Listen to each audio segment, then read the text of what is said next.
ধলাইয়ে মাতৃভূমির অনূর্ধ্ব-18 মহিলা ফুটবল প্রশিক্ষণের প্রথম পর্ব সমাপ্ত। ধলাই মাতৃভূমি সামাজিক সংস্থা আয়োজিত অনূর্ধ্ব-18 মহিলা ফুটবল প্রশিক্ষণের প্রথম পর্ব সমাপ্ত হয়েছে মঙ্গলবার। ধলাই বিএনএমপি এইচ স্কুল খেলার মাঠে আয়োজিত মাতৃভূমি ফুটবল একাডেমির 20 দিনের প্রশিক্ষণ কর্মশালা সমাপ্ত হয়।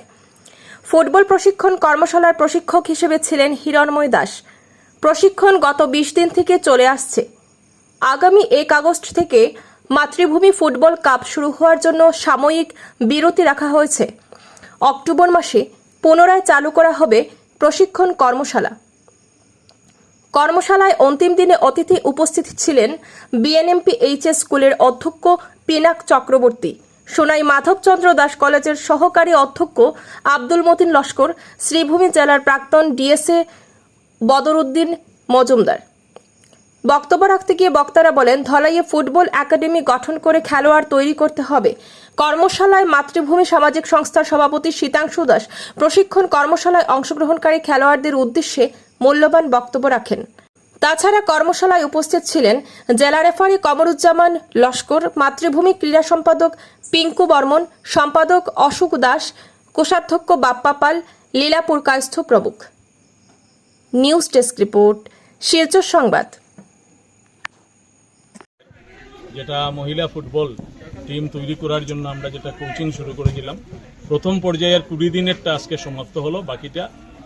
বাকি 30 দিনেরটা আমরা অক্টোবর মাসে আবার শুরু করব। যেহেতু সামনে অগাস্টে আমাদের মাতৃভূমি কাপ শুরু হবে, তার জন্য আমরা এখন আর সেটা বন্ধ রাখছি। আমরা অক্টোবর থেকে আমরা শুরু করব। আর আমাদের এখানে টোটাল 36 জন মহিলা ফুটবলার অংশগ্রহণ করেছেন।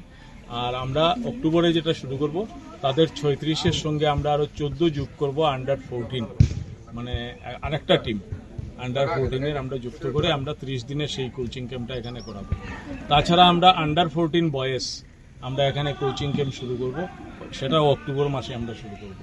আন্ডার 14 আমরা 30 জন ফুটবলার, এখানের খুদে ফুটবলার যারা আছে তাদেরকে আন্ডার 14 তাদেরকে ডেকে এনে আমরা এখানে কোচিং দেওয়াবো। তার আগে আমাদের এখানে যে অ্যাপ্লিকেশন ফর্ম টম যেগুলো আছে সেইগুলোর কাজ তো চলতে থাকবে। আমরা খুবই আনন্দিত যে মাতৃভূমি সামাজিক সংস্থা যে কোচিং ক্যাম্পের ব্যবস্থা করছে। তো কোচিং ক্যাম্প হচ্ছে catch them young and coach them well, এবং সেটাতেই মনন্দা খুবই সুন্দর একটা প্রয়াস নিয়েছেন এবং তিনি এই কোচিং ক্যাম্পের পরবর্তীতে একটা ফলো আপ অ্যাকশন হিসেবে আরও 30 দিনের যে আরও একটা কোচিং ক্যাম্প আফটার পূজা।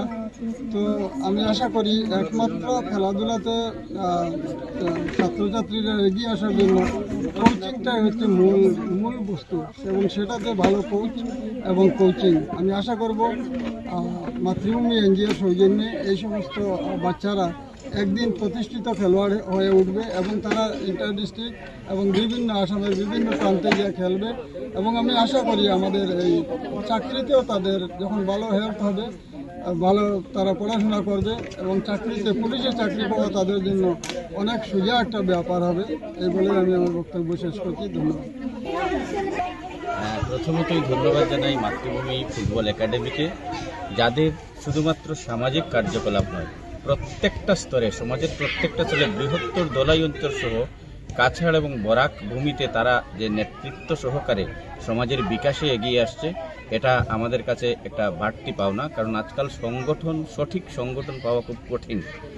এবং এই যে খেলাধুলার ক্ষেত্রে তাদের যে ধারাবাহিক যে প্রয়াস যেটা অব্যাহত রেখেছেন, আমরা আশা করি শীতাংশুদার নেতৃত্বে এবং মাতৃভূমি ফুটবল একাডেমির সম্মানিত সদস্যদের সহযোগিতায় এই প্রচেষ্টা অব্যাহত থাকবে এবং এই প্রচেষ্টার মাধ্যমে এই বৃহত্তর ধলাই অঞ্চলে খেলাধুলার শুধু মান উন্নয়ন নয়, সামাজিক এবং মানবতার দিক দিয়ে এগিয়ে যাবে, এই বিশ্বাসটুকু আমরা রাখি।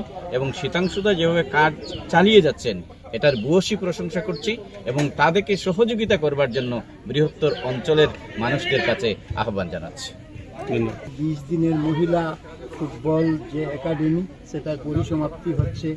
আমি মাতৃভূমি সংগঠনকে আমার আন্তরিক কুর্নিশ জানাচ্ছি, ওই কারণে যে মাতৃভূমি সংগঠনই এই একদ এলাকাতে একমাত্র সংগঠন যে মানুষের প্রত্যেকটা ব্যাপারে খেলাধুলা শিক্ষা সব কিছুতেই অগ্রণী ভূমিকা রাখছে। আর বিশেষ করে আমি একজন শিক্ষক হিসাবে সেটাই বলবো যে শিক্ষা শুধু যে কোনো জ্ঞান অর্জন করার মারফতে হয় না, শিক্ষার সাথে সাথে খেলাধুলার যে একটা অঙ্গাঙ্গী সম্পর্ক আছে, অর্থাৎ খেলাধুলার সাথে চরিত্র গঠন সব কিছু মিলিয়ে যে একটা পূর্ণ যে ব্যক্তিত্বের প্রকাশ, সেটাই তো শিক্ষা। তাই প্রত্যেক ছাত্রছাত্রীদের উচিত যে খেলাধুলার সাথে অত্যন্ত নিবিড়ভাবে জড়িয়ে থাকা। স্বামী বিবেকানন্দ একটা কথা বলেন যে গীতা পড়া পরে হবে, আগে ফুটবল খেলতে যাও। তো স্বামীজি তখন বুঝতে পেরেছিলেন যে চরিত্র গঠন এবং শারীরিক গঠন যে শিক্ষার মূল, সেটা।